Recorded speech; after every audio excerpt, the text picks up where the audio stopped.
2022년 9월 1일 오늘 우리에게 주시는 하나님의 말씀은 창세기 18장의 말씀입니다. 여호와께서 마므레의 상수리 나무들이 있는 곳에서 아브라함에게 나타나시니라. 날이 뜨거울 때에 그가 장막문에 앉아 있다가 눈을 들어 본즉 사람 셋이 맞은편에 서 있는지라. 그가 그들을 보자 곧 장막문에서 달려나가 영접하며 몸을 땅에 굽혀 이르되 내 주여 내가 주께 은혜를 입었사오면 원하건대 종을 떠나 지나가지 마시옵고 물을 조금 가져오게 하사 당신들의 발을 씻으시고 나무 아래에서 쉬소서. 내가 떡을 조금 가져오리니 당신들의 마음을 상쾌하게 하신 후에 지나가소서. 당신들이 종에게 오셨음이니이다. 그들이 이르되 내 말대로 그리하라. 아브라함이 급히 장막으로 가서 사라에게 이르되 속히 고운 가루 세 스아를 가져다가 반죽하여 떡을 만들라 하고 아브라함이 또 가축대 있는 곳으로 달려가서 기름지고 좋은 송아지를 잡아 하인에게 주니 그가 급히 요리한지라. 아브라함이 엉긴 젖과 우유와 하인이 요리한 송아지를 가져다가 그들 앞에 차려놓고 나무 아래에 모셔 섬에 그들이 먹으니라. 그들이 아브라함에게 이르되 내 아내 사라가 어디 있느냐? 대답하되 장막에 있나이다. 그가 이르시되 내년 이맘때 내가 반드시 내게로 돌아오리니 내 아내 사라에게 아들이 있으리라 하시니 사라가 그 뒤 장막문에서 들었더라. 아브라함과 사라는 나이가 많아 늙었고 사라에게는 여성의 생리가 끊어졌는지라. 사라가 속으로 웃고 이르되 내가 노쇠하였고 내 주인도 늙었으니 내게 무슨 즐거움이 있으리요. 여호와께서 아브라함에게 이르시되 사라가 왜 웃으며 이르기를 내가 늙었거늘 어떻게 아들을 낳으리요 하느냐. 여호와께 능하지 못한 일이 있겠느냐. 기한이 이를 때에 내가 내게로 돌아오리니 사라에게 아들이 있으리라. 사라가 두려워서 부인하여 이르되 내가 웃지 아니하였나이다. 이르시되 아니라 내가 웃었느니라. 하나님께서는 아브라함을 부르셔서 언약을 맺으시고 거듭 언약에 대한 내용들을 재확인시켜 주셨습니다.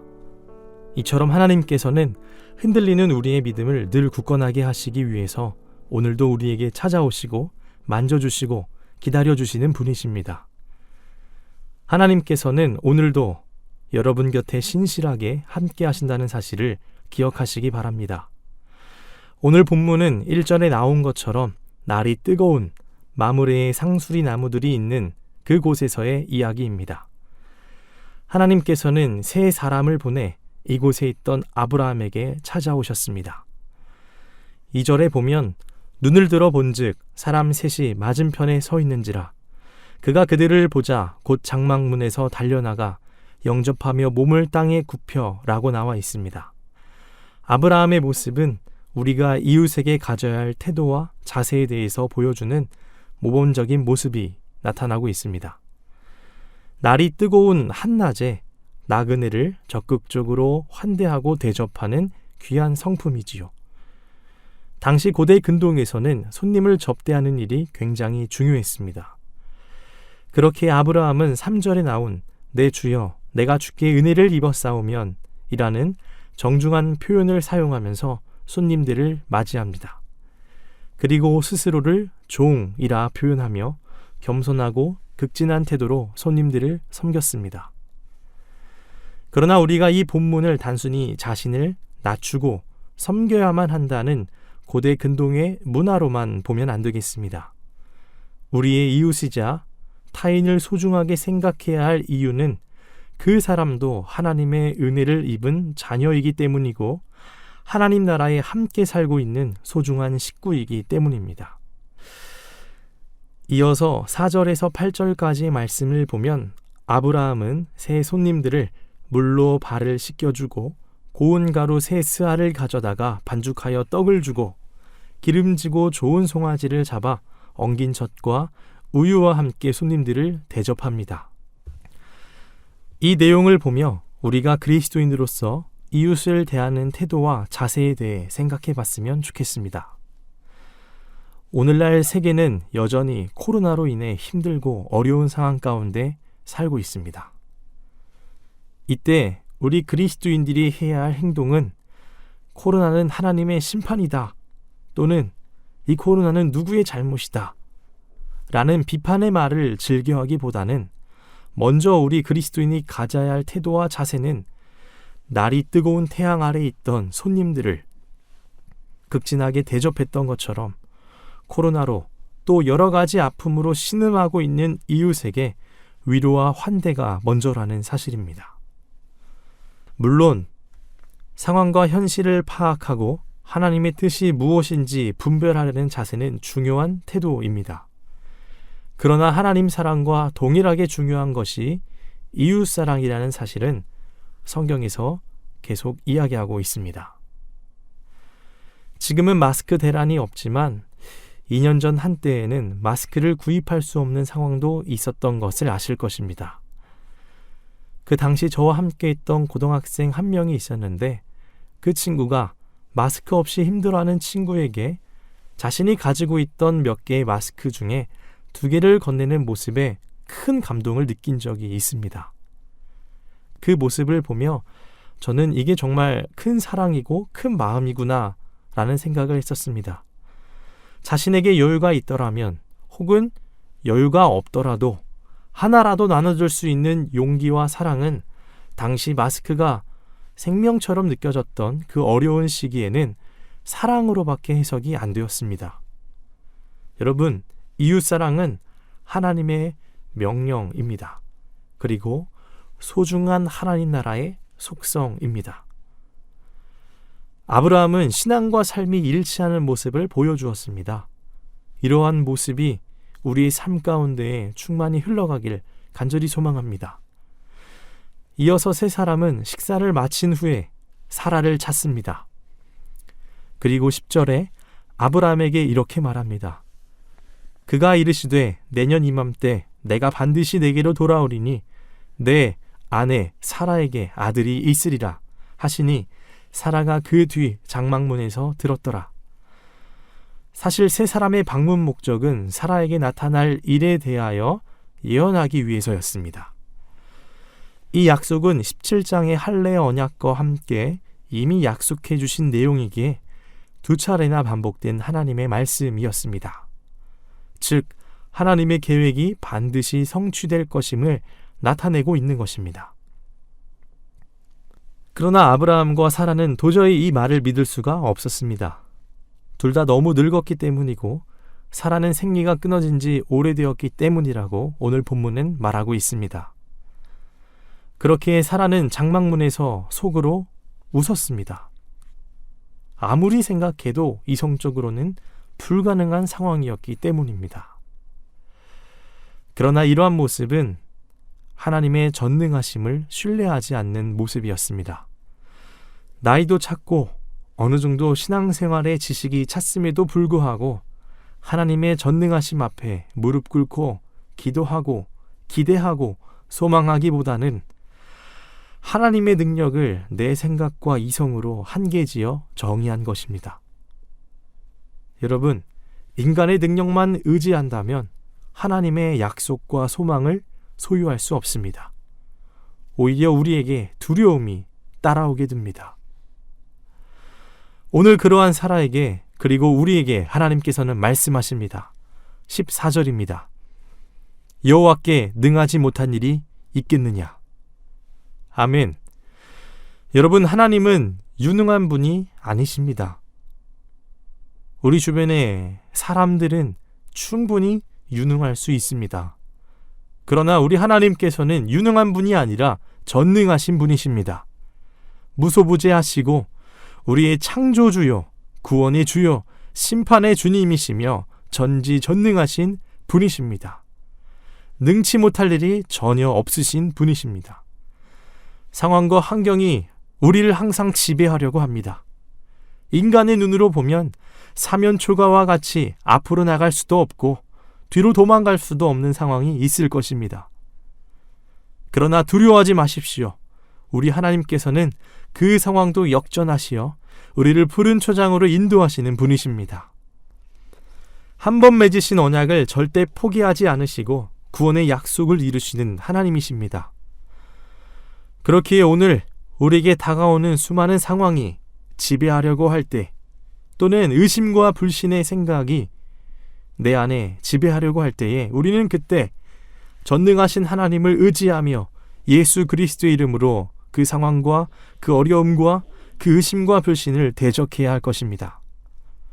그리고 하나님께 나아가 부르짖고 더욱더 기도해야 합니다. 기도는 심리적 기제가 아닙니다. 살아계신 하나님과 소통하는 것입니다. 살아계셔서 역사하시는 하나님을 믿음으로 보고 경험하는 놀라운 신비인 기도 가운데 하나님을 붙잡고 나아가야 합니다. 오늘도 어려운 상황과 환경 속에 계신 분이 계십니까? 우리를 절대 포기하지 않으시는 신실한 하나님을 의지하시길 바랍니다. 결국 사라의 비웃음과 같은 그 웃음을 우리 하나님께서는 이삭을 낳게 하심으로 참된 기쁨과 감사의 웃음으로 바꾸어 주셨습니다. 능치 못함 없으신 전능하신 그 하나님의 능력을 기억하시며 여러분도 오늘 그 하나님의 능력 가운데 거하시며 오늘 귀한 선물로 주신 이 하루도 승리하시기를 간절히 소망합니다. 함께 기도하겠습니다. 하나님 아버지 감사합니다. 우리의 삶 가운데에 하나님의 말씀이 사라의 웃음과 같이 때로는 불신앙적인 모습을 가질 때가 많이 있었습니다. 그러나 오늘 하나님의 전능하심을 다시금 굳건히 믿고 나아갑니다. 상황과 환경에 지혜받지 않게 하시고 끝까지 구원의 약속을 이루시는 하나님의 성품을 의지하게 하여 주시옵소서. 여러 가지 상황과 환경이 우리를 힘들게 할 수 있습니다. 그러나 오늘 부어주신 말씀, 여호와께 능하지 못한 일이 있겠느냐? 하나님 이 말씀을 붙잡고 나아가게 하여 주시옵소서. 더불어 우리 주변의 이웃들을 그냥 지나치지 않게 하시고 위로와 환대로 품고 함께 걸어갈 수 있는 용기와 사랑을 더하여 주시옵소서. 이 모든 말씀 예수님의 이름으로 기도드립니다. 아멘.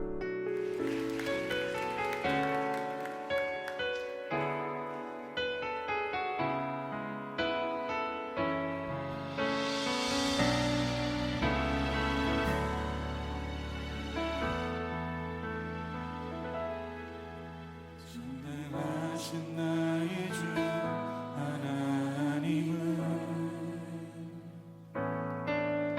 알지 못하실 일 전혀 없네. 우리의 모든 간구도 우리의 모든 생각도 우리의 모든 꿈과 모든 소망도 신실하신 나의 주 하나님은 우리의 모든 괴로움 바꿀 수 있네. 불가능한 일 행하시고 죽은 자를 일으키시니 그를 이길 자 아무도 없네. 주의 말씀 의지하여 깊은 곳에 금을 던져 오늘 그가 놀라운 일을 이루시는 것 보라. 주의 말씀 의지하여 믿음으로 금을 던져 믿는 자에게 끊지 못하네. 우리 다시 한번 이 고백하며 나아갈 때 주님, 우리의 믿음의 눈을 들어 우리의 삶에 역사하시는 주님의 일하심을 보게 하여 주시옵소서. 내 삶의 문제나 내 상황이 아니라 내 삶 속에 일하시는 주님의 뜻과 계획하심 앞에 나의 시선과 나의 마음을 하나님 고정할 수 있도록 하나님 내 마음을 붙들어 주시옵소서. 우리 함께 믿음으로 고백하며 나아갈 때 우리 자매님들이 먼저 고백하며 나아갔으면 좋겠습니다. 전능하신 나의 주 하나님, 전능하신 나의 주 하나님은 능치 못하실 일 전혀 없네.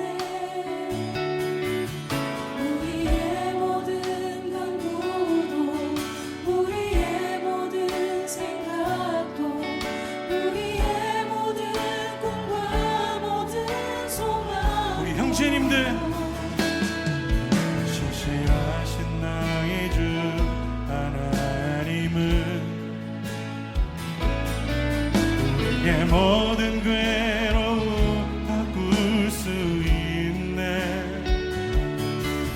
불가능한 일 행하시고 죽은 자를 일으키신 그를 이길 자 아무도.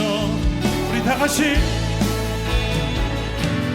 주의 말씀 의지하여 깊은 곳에 금을 던져 오늘 그가 놀라운 일을 이루시는 것 보라. 주의 말씀 의지하여 믿음으로 금을 던져 믿는 자에게 주의 말씀 의지하여 주의 말씀 의지하여 깊은 곳에 금을 던져 오늘 그가 놀라운 일을 이루시는 것 보라. 주의 말씀 의지하여 주의 금을 던져 믿는 자에게